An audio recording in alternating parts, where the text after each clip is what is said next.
बतौर मुख्य अतिथि अपनी गौरवशाली उपस्थिति से इस कार्यक्रम को आलोकित कर रहे जिला पंचायत अध्यक्ष माननीय श्री पंडित गिरीश चंद्र तिवारी जी, मंचासीन सभी अतिथिगण और इस कार्यक्रम में शिरकत कर रहे सभी अभिभावकगण, प्यारे बच्चों और बच्चियों। साथियों, चूंकि यह कार्यक्रम पूरी तरह से बच्चों का प्रोग्राम है, इसमें किसी के लिए कोई गुंजाइश नहीं रहती है, लेकिन इस संस्थान के आदरणीय डायरेक्टर श्रीमान अरुण कुशवाहा जी के द्वारा ये मुझे आदेशित किया गया था कि भैया 2 मिनट का समय मैं आपका दूंगा। चूंकि विभागीय होने के नाते और इन बच्चों का कार्यक्रम देख करके कि मैं भी खुद को रोक नहीं पाया इस मंच पर आने से, और जब मंच से मेरे नाम की उद्घोषणा हुई माननीय अध्यक्ष जी का कई जगह कार्यक्रम है, अभी बार बार वो हमें इंडिकेट कर रहे थे कि श्रीमान जी हमको यहाँ से छोड़वाइए। मैंने सर से कहा कि सर आप जेल में नहीं हैं, आप अपने घर में हैं, आपको छुड़वाने जैसी कोई व्यवस्था यहाँ नहीं है। आप जब चाहेंगे तब यहाँ से जा सकते हैं। आप हमारे अभिभावक हैं, आपको पाकर के यह विद्यालय परिवार गदगद है, हर्षित है, उल्लसित है। और यहाँ हर कोई जो बैठा हुआ है अपने बच्चों का कार्यक्रम देख रहा है। श्रीमान, कोरोना काल ने 3 साल बच्चों का छीन लिया, उनके चेहरे से हंसी छीन ली, उनके जिंदगी की खुशी छीन ली। वो कहीं ना कहीं जो परफॉर्मेंस दे रहे हैं 3 वर्षों के बाद उनको मुस्कुराने, और हम कहते हैं कि हार से जीत का सिलसिला मिल गया, हार से जीत का सिलसिला मिल गया, जन्नतें मिल गई और खुदा मिल गया। आज यहाँ आकर मुझे ऐसा लगा जैसे खुशियों का सारा जहां मिल गया, जैसे खुशियों का सारा जहां मिल गया।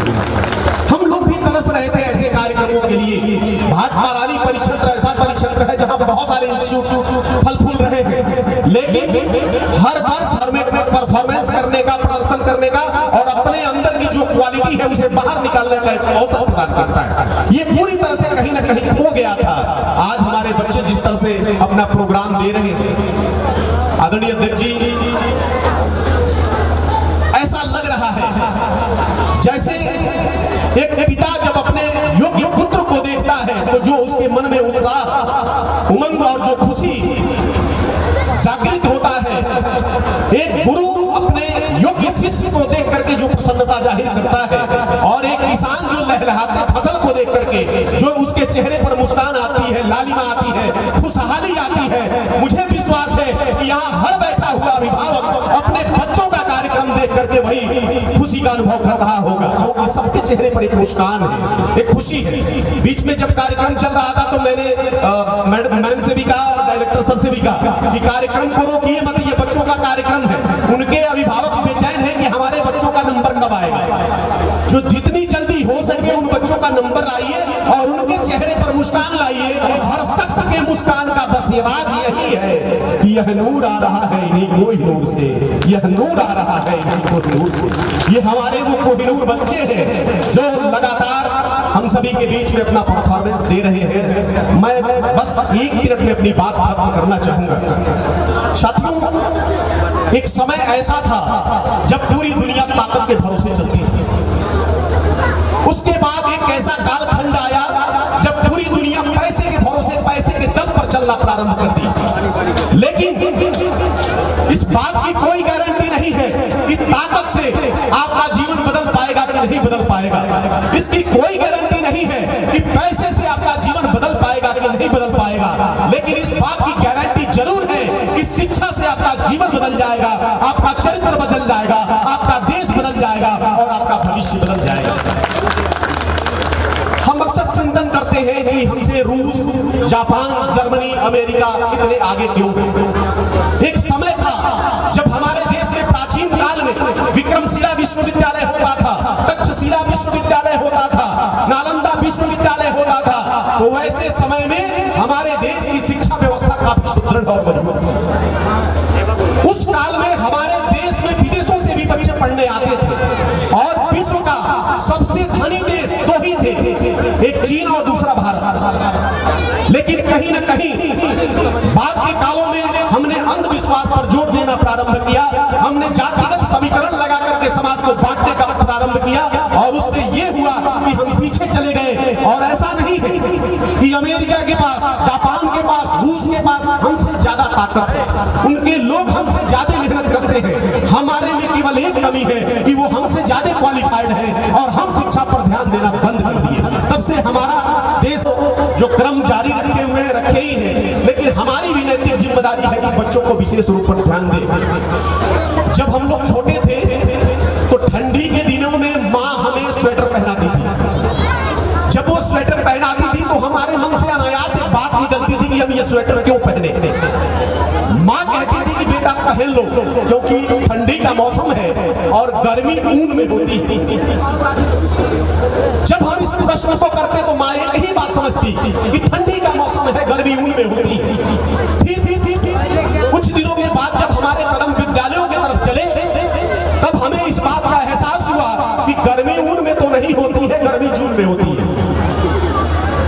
अब हमारा चिंतन बदल गया। माँ ने कहा कि गर्मी ऊन में होती है, विद्यालय गए तो पता चला कि गर्मी जून में होती है।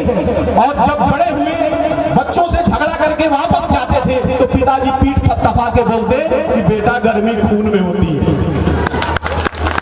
अब हमारा गणित और बिगड़ गया। माँ ने कहा कि गर्मी ऊन में होती है, स्कूल में पता चला गर्मी जून में होती है, पिताजी ने कहा गर्मी खून में होती है। लेकिन आइडियल एकेडमी के द्वारा आयोजित इस कार्यक्रम को देख करके मैं निसंकोच कह सकता हूं कि ना तो गर्मी ऊन में होती है, ना गर्मी जून में होती है और ना ही गर्मी इंसान के खून में होती है। गर्मी तो इंसान के जज्बा और जुनून में होती है। जो जुनून प्रस्तुत करके यहाँ पर अपने बच्चों को शानदार तरीके से प्रस्तुत किया है, वास्तव में अरुण कुमार जी को और उनकी पूरी टीम को मैं बधाई देना चाहता हूँ कि कोरोना काल के 3 साल के दुख दर्द को सहते हुए जिन बच्चों ने यहाँ कार्यक्रम दिया है, ये वो बच्चे हैं जिन्होंने 3 साल अपना बर्बाद कर दिया। कहीं ना कहीं इन बच्चों का जब कंपटीशन में प्रतिस्पर्धा में नंबर आएगा तो वो पीछे, लेकिन भरोसा है मुझे ऐसे इंस्टीट्यूटों पर कि वो इन बच्चों का 3 साल का जो सिलेबस नुकसान हुआ है उसे भी ध्यान में रखते हुए उन्हें लगातार ज्ञान और अध्ययन कराते हुए उनको एक नया आयाम देंगे, एक नया बुलंदी देंगे। साथियों, मैं ज्यादा कुछ नहीं कहते हुए, बहुत सारे बच्चे, बहुत सारे अभिभावकों का एक शिकायत रहता है कि हमारे बच्चों से 1 महीने तक रिहर्सल कराया जाता है, कार्यक्रम तैयारी हमारे बच्चों का आप पढ़ाई डिस्टर्ब कर रहे हैं इस तरह के कार्यक्रम करा करके। तो मैं आप सभी अभिभावकों से बात कहना चाहता हूँ, ये डांस का जो कार्यक्रम आप देख रहे हैं ये सभी बच्चे नहीं कर पाते। ये वही बच्चे कर पाते हैं जो एक्टिव होते हैं, जिनके अंदर एक विशेष क्वालिटी होती है। और अगर आपके बच्चों में कोई एक क्वालिटी है तो वो दुनिया में तहलका मचा सकते हैं। इसका जीता जागता उदाहरण सचिन तेंदुलकर। सचिन तेंदुलकर जब छोटे थे अपने विद्यालय के बच्चों से बहुत झगड़ा करते थे। उनके भाई ने उनका नामांकन करा दिया क्रिकेट एकेडमी में। और आपको विश्वास नहीं होगा, उस सचिन तेंदुलकर का एक पैशन, उसकी एक क्वालिटी, जिस महाराष्ट्र के बोर्ड एग्जाम में 10th के एग्जाम में वो फेल हो गए थे, उसी महाराष्ट्र के 10th के सिलेबस में सचिन तेंदुलकर का आज व्यक्तित्व पढ़ाया जा रहा है। तब मैं कहना चाहता हूँ कि आप अपने बच्चों पर कहीं उनको रोकिए मत। किसी भी कार्यक्रम में वो अगर विद्यालय हिस्सेदारी कराती है तो आप उनका सहयोग करिए, उनका सम्मान करिए और उन्हें आभार दीजिए, उनके प्रति कृतज्ञता ज्ञापित करिए कि आपके बच्चों को इतना बढ़िया मंच दे रहे हैं और उनको परफॉर्मेंस करने का अवसर दे रहे हैं। मैं ज्यादा कुछ न कहते हुए, डरते हैं वो जलीले खार होते हैं जो बदलते वक्त की तकदीर वही खुददार होते हैं और हजारों डूबती है कश्तियां खुदा के भरोसे पर, जो खुद चप्पू चलाते हैं वही अक्सर पार होते हैं। मैं आप सभी को बहुत बहुत अभिनंदन करते हुए माननीय अध्यक्ष जी से निवेदन करता हूं कि इस मंच पर आए। यह मंच आपके लिए बेताब है, बेचैन है, लालायित है।